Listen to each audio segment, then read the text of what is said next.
बहुत बहुत धन्यवाद साथियों। आप सबका यहाँ समय निकालकर आने के लिए शुक्रिया।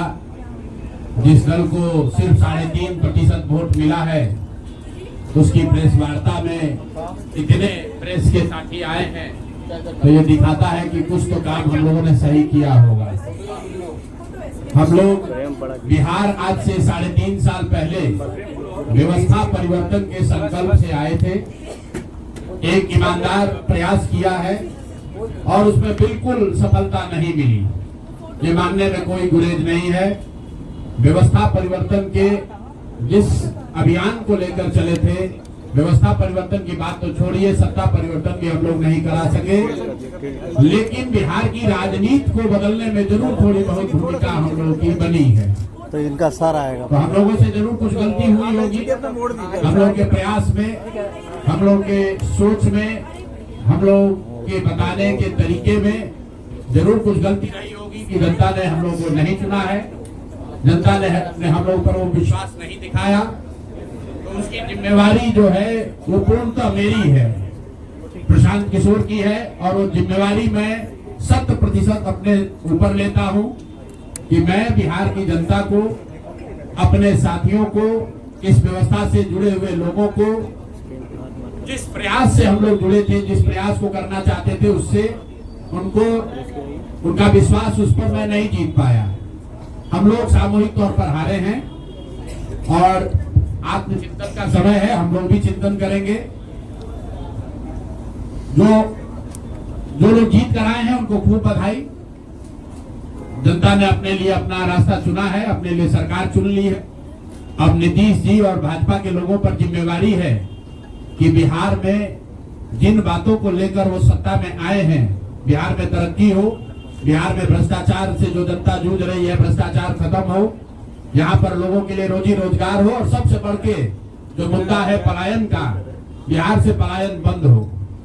हम लोगों से जो गलती हुई है, जिन लोगों ने जन स्वराज के विचार पर इस सोच से इस प्रयास से जुड़कर एक सपना देखा था, एक उनकी सोच बनी थी, उनकी आशा की किरण जगी थी कि बिहार में एक नई व्यवस्था बनाई जा सकती है, उन सब के आशाओं पर, अपेक्षाओं पर, उनके सपनों पर खरा नहीं उतरने के लिए जो दोष है वो मेरा है। इसलिए मैं आपसे विनम्रता से आपसे माफी मांगता हूं कि मैं आपके सपनों के आधार के अनुसार, आपके सोच के अनुसार वो व्यवस्था बनाने में नाकामयाब रहा हूं। और प्रायश्चित के तौर पर मैं आज से 2 दिन के बाद 20 तारीख को गांधी विद्यारवा आश्रम में जो रास्ता गांधी जी ने बताया है, मैं अपने लोगों को, बिहार के लोगों को ये नहीं समझा पाया कि किस बात पर उनको वोट देना चाहिए, क्यों उनको नई व्यवस्था बनानी चाहिए। तो प्रायश्चित के तौर पर मैं अपने से विद्यारवा आश्रम में 1 दिन का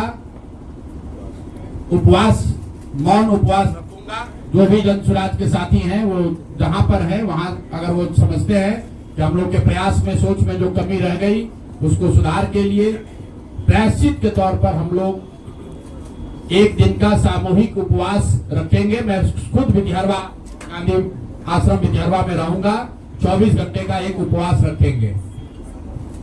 गलती हम लोगों से हुई होगी, कभी रही होगी, लेकिन हम लोगों ने कोई गुनाह नहीं किया है। गलती हो सकती है, गुनाह नहीं है।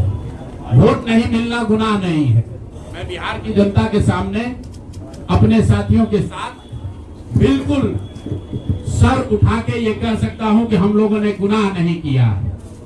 बिहार को, जिस बिहार में पिछले 30-35 साल से सिर्फ जाति की राजनीति हुई है, वहां पर इस समाज में जातियों का जहर फैलाने का गुनाह नहीं किया है। हम लोगों ने बिहार में हिंदू मुस्लिम की राजनीति नहीं की है, लोगों को धर्म के नाम पर बांटने का गुनाह नहीं किया है। हम लोगों ने बिहार की गरीब जनता को, भोले वाले लोगों को पैसा देकर उनका वोट खरीदने का गुनाह नहीं किया है। जिन लोगों ने ये गुनाह किया होगा, अगर वो आज जीत भी गए हैं तो उनको उसका हिसाब देना ही पड़ेगा। वो आज दे या कल दे, वो होगा ही होगा। मैं पिछले 2.5-3 सालों में अपने वक्तव्यों में अक्सर महाभारत के चक्रव्यूह की, अभिमन्यु के वध की कहानी सुनाता रहा हूं। जिस धर्म युद्ध की बात हम लोग करते हैं, पांडवों के साथ स्वयं भगवान थे, स्वयं भगवान कृष्ण थे, फिर भी अभिमन्यु को घेर कर छल से मार दिया गया।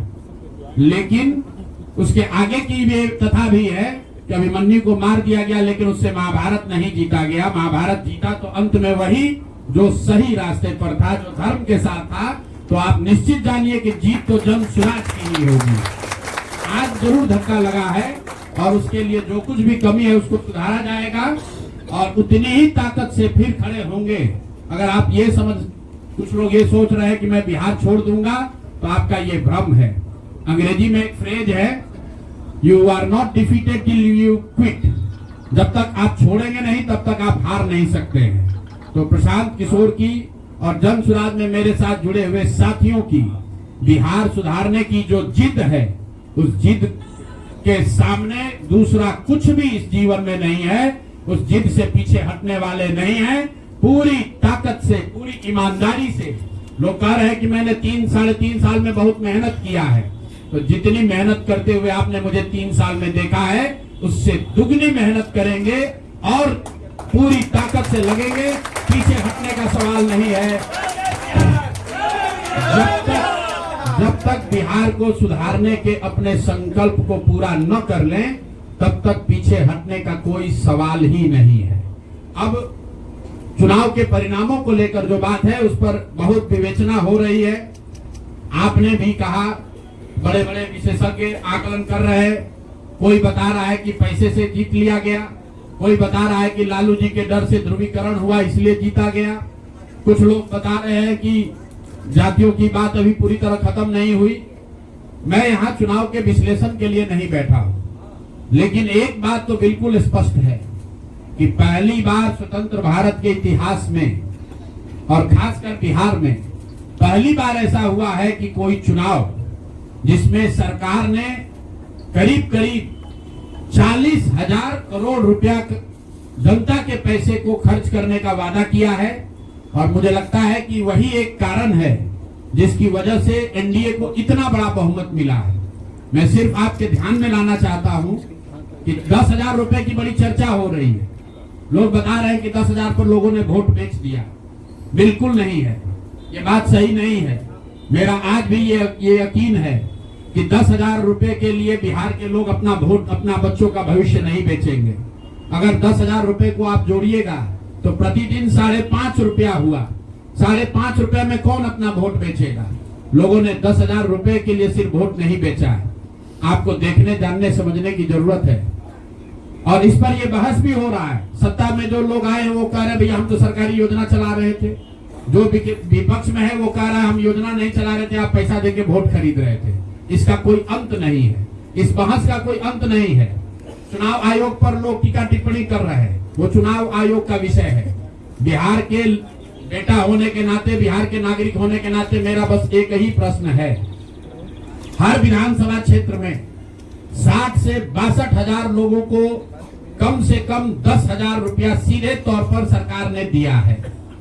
सिर्फ 10,000 रुपया नहीं दिया, ये कहा कि आपको स्वरोजगार के लिए 2 लाख रुपया दिया जाएगा और उसकी पहली किस्त के तौर पर, बयाना के तौर पर 10,000 रुपया उसको दिया गया। और पूरा सरकारी तंत्र लगाया गया लोगों को ये बताने के लिए कि अगर आप एनडीए को वोट देते हैं तो आपको 10,000 रुपए के साथ साथ आने वाले 6 महीनों में 2 लाख रुपए तक की सहायता मिलेगी। इसको करने के लिए पूरा सरकारी तंत्र लगा। जीविका की दीदियों को बैठाया गया। जितने यहाँ पर आशा आंगनवाड़ी सेविकाएं हैं उनकी सैलरी, उनका मानदेय बढ़ाकर उनको जोड़ा गया। लोग कह रहे भैया काडर कहाँ है? मेरे भाई 2 लाख लोगों को, आप ध्यान रखिए, सिर्फ 10,000 रुपए लोगों को नहीं दिया गया है। हर विधानसभा में, मैं बहुत जिम्मेवारी से जो सरकारी आंकड़ा है वही बता रहा हूँ, हर विधानसभा में 60 से 62,000 महिलाओं को 10,000 रुपया दिया गया है। करीब 1 लाख आंगनवाड़ी सेविका, आशा वर्कर और ममता की से जुड़ी हुई महिलाओं को करीब सरकार ने 10,000 करोड़ रुपया अलग से दिया है। इसके साथ ही विकास मित्र और टोला सेवकों को 25,000 रुपया एक बार में, और जो लोग प्रवासी मजदूर बाहर से आए उनको 5,000 रुपया दिया गया है कपड़ा के नाम पर। तो कुल मिलाकर 29,000 करोड़ रुपया, करीब करीब 29,000 करोड़ रुपया बांटा गया है। 40,000 करोड़ रुपए की योजनाओं की घोषणा की गई है। अब हम यहाँ इसलिए नहीं बैठे हैं ये कहने के लिए कि इसी वजह से हम लोग चुनाव हार गए।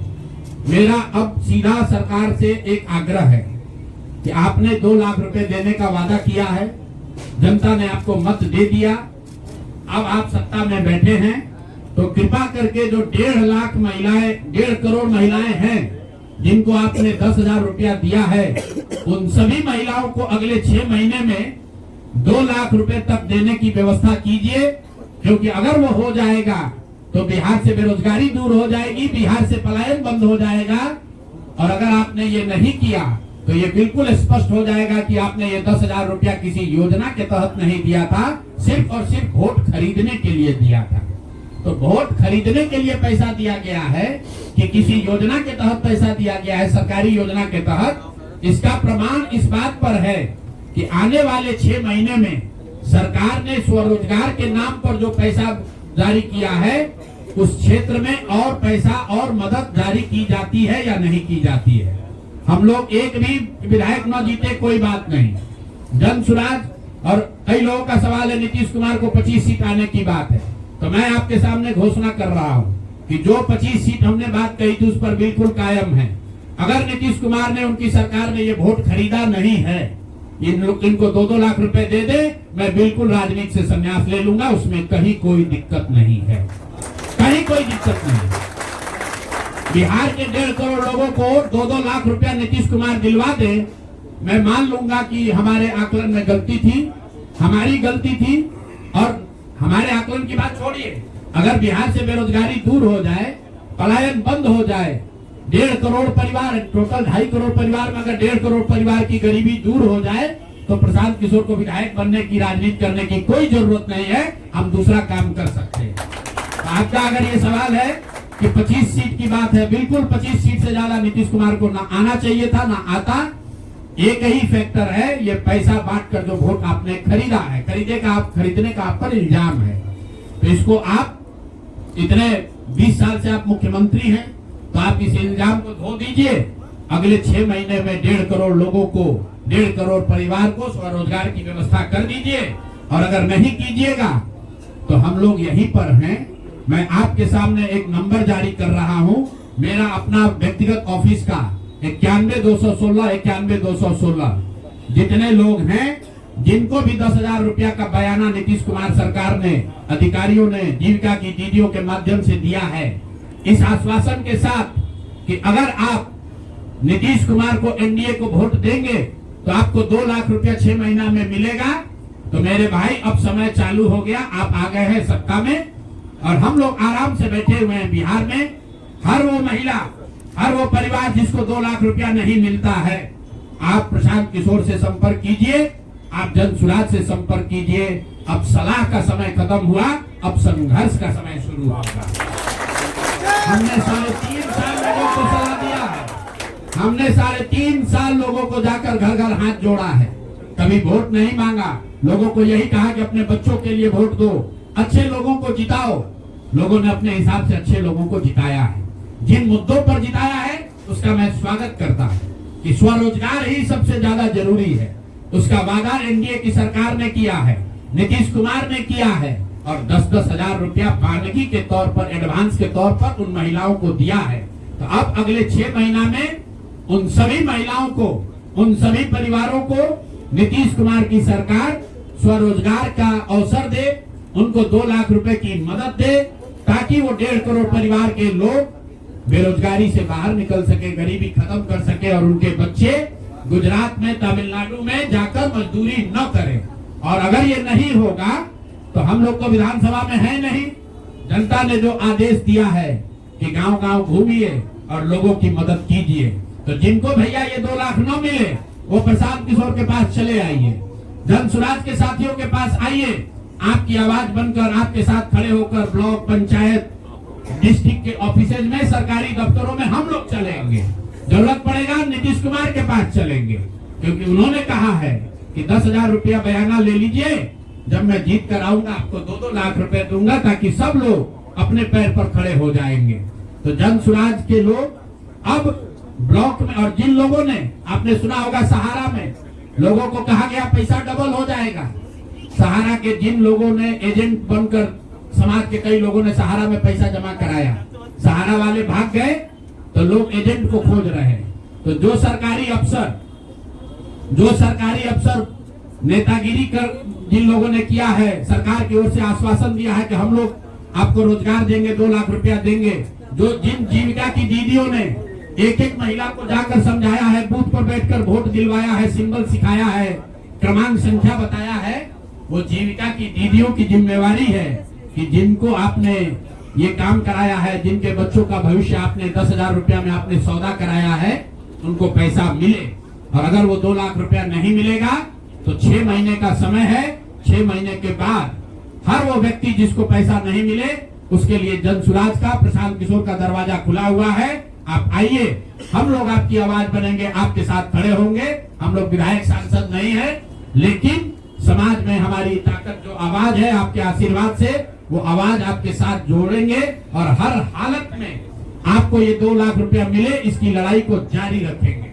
दूसरी बात जो कह के मैं खत्म करूंगा, चुनाव से पहले सरकार के भ्रष्टाचार को लेकर, भ्रष्टाचारी मंत्रियों को लेकर इसी जगह पर हम लोगों ने कई प्रेस कॉन्फ्रेंस किए हैं। नीतीश कुमार को कभी व्यक्तिगत तौर पर बेईमान नहीं बताया गया है, भ्रष्ट नहीं बताया गया है, लेकिन हम लोगों का ये मानना था कि नीतीश जी का स्वास्थ्य अच्छा नहीं है, अगल बगल के लोग लूट रहे हैं, चला रहे हैं। अभी परिणाम आए हैं, नीतीश जी को देखकर लग रहा है कि नीतीश जी बिल्कुल स्वस्थ दिख रहे हैं। तो अब मेरी उनसे अपेक्षा है कि 2 दिन के बाद अभी मंत्रिमंडल बनने वाला है। कल प्रधानमंत्री जी ने भी कहा है कि बहुत बड़ी जिम्मेवारी है, हम लोग इलेक्शन मोड में नहीं, इमोशनल मोड में हैं।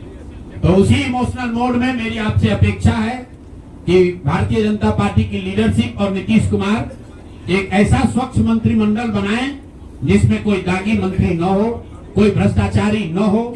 जनता ने आपको सरकार बनाने का मैंडेट दिया है, भ्रष्टाचार करने का, भ्रष्टाचारियों को सरकार में शामिल करने का मैंडेट नहीं दिया है, भ्रष्टाचार करने का मैंडेट नहीं दिया है, लूटने का मैंडेट नहीं दिया है।